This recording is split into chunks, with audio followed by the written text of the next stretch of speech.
అలాగే సోదరులారా, రేపొద్దున కాంగ్రెస్ పార్టీ దేశంలో అధికారంలోకి వచ్చిన తర్వాత మన బీసీలకు 50% రిజర్వేషన్ ఇవ్వాలని చెప్పి రాహుల్ గాంధీ గారు ఆలోచన చేస్తా ఉన్నారు.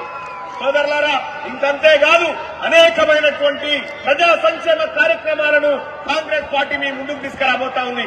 అలాగే నేను కూడా వరంగల్, నల్గొండ, ఖమ్మం పట్టభద్రుల ఎమ్మెల్సీ స్థానం నుంచి పెద్దలందరి ఆశీర్వాదంతో ఆ తల్లి సోనియా గాంధీ దీవెనార్తితోని ఎమ్మెల్సీగా పోటీ చేస్తా ఉన్న సోదరులారా, రాబోయేటువంటి 13 తారీఖు నాడు చేతి గుర్తు మీద చామల కిరణ్ అన్న చేతి గుర్తు మీద ఓటేసి, అలాగే ఇదే నెల 27 తారీఖు నాడు పట్టభద్రులందరూ తీన్మార్ మల్లన్నకు మొదటి ప్రాధాన్యత ఓటు వేసి గెలిపించగలని కోరుతా ఉన్నా.